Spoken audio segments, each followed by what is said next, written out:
हरे कृष्ण। ओम अज्ञानतिम्रान्धस्य ज्ञानाञ्जनशलाकया चक्षुरुन्मीलितं येन तस्मै श्रीगुरवे नमः। श्रीचैतन्यमनोभीष्टं स्थापितं येन भूतले स्वयं रूपकदमयं ददाति स्वपदान्तिकम्। जय श्री कृष्ण चैतन्य प्रभु नित्यानंद श्री अद्वैत गदाधर शिवासादि गौर भक्तवृंद की जय। हरे कृष्ण कृष्ण कृष्ण हरे हरे, हरे राम राम राम हरे। ओम नमो भगवते वासुदेवाय, ओम नमो भगवते वासुदेवाय, ओम नमो भगवते वासुदेवाय।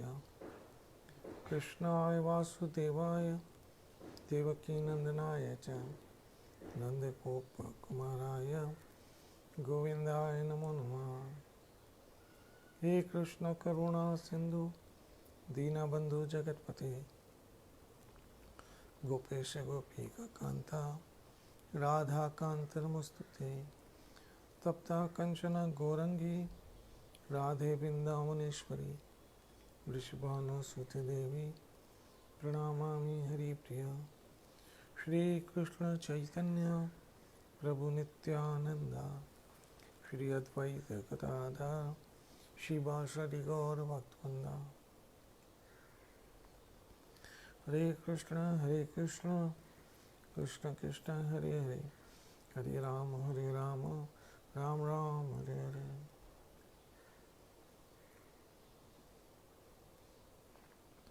हरे कृष्णा।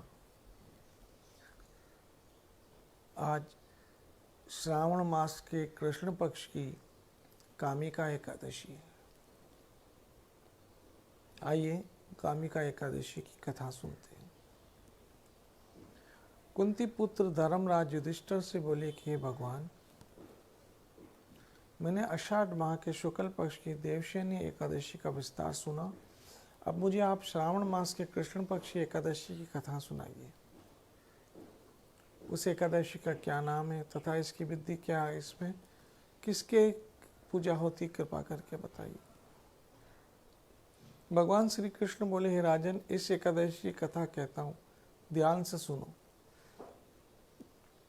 एक समय एकादशी की पावन कथा को भीष्म पितामह ने लोकहित के लिए नारद जी से कहा था। एक समय नारद जी ने पूछा कि पितामह, आज मेरी श्रावण मास के कृष्ण पक्ष की एकादशी कथा सुनने की इच्छा है, अतः आप एकादशी की व्रत की कथा विधि सहित समझाइए।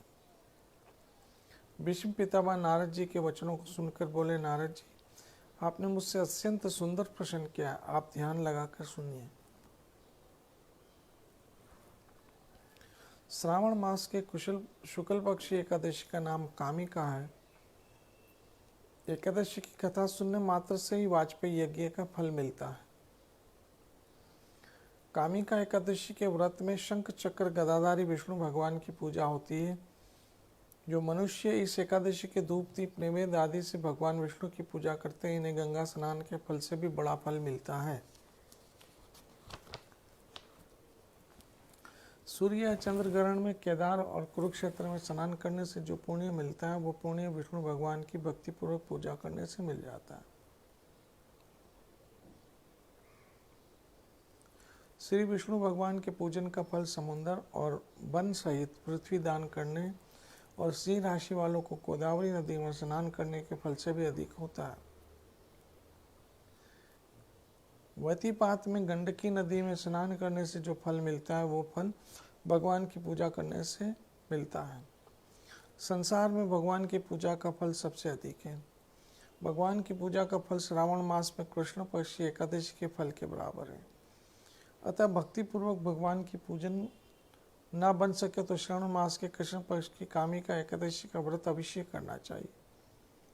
आभूषणों से युक्त बछड़े सहित गोदान करने से फल मिलता है, जो फल इसके बराबर है।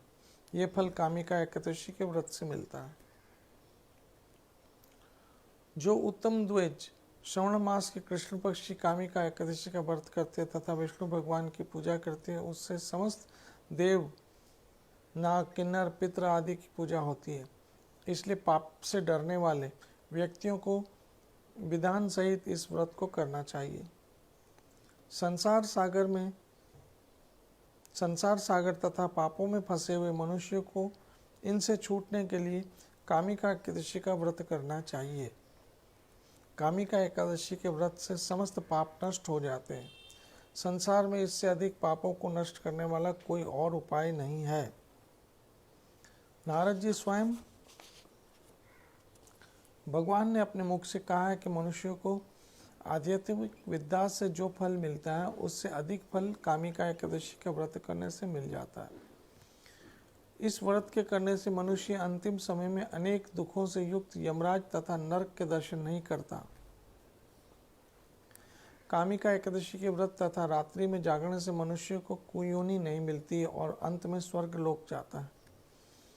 जो मनुष्य श्रावण मास के कृष्ण पक्ष की कामिका एकादशी को तुलसी से भक्तिपूर्वक श्री विष्णु भगवान की पूजा करते हैं, वो इस संसार सागर में रहते हुए भी इस प्रकार रख रहते जिस प्रकार कमल पुष्प जल से अलग रहता है। भगवान के तुलसी दल से पूजन करने का फल 1 भार स्वर्ण और 4 भार चांदी के दान के बराबर है। श्री विष्णु भगवान रत्न, मोती आदि, मणि आदि के आभूषणों की अपेक्षा तुलसी दल से अधिक प्रसन्न होते हैं। जो मनुष्य भगवान की तुलसी दल से पूजा करते हैं उनके समस्त पाप नष्ट हो जाते हैं।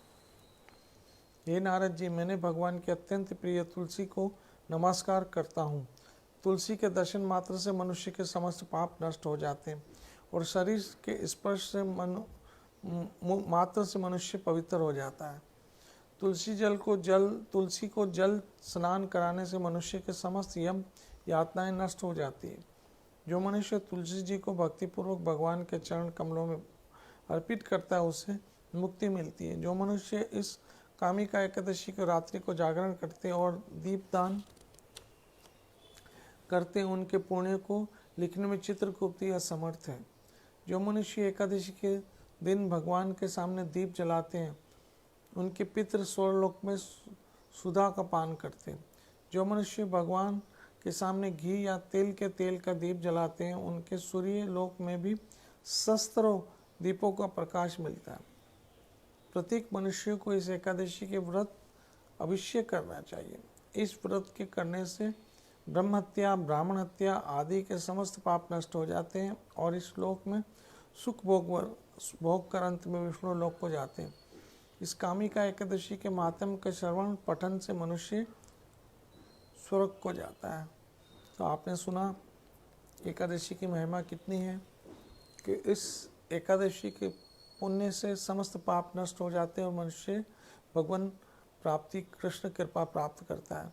अवश्य आप सब भाग्यशाली हैं क्योंकि कृष्ण ने कहा सर्वधर्मान प्रत्याज्य माम एकम शरणं व्रज अहं त्वां सर्व पापे भयमुक्षास्मि मा शुचः।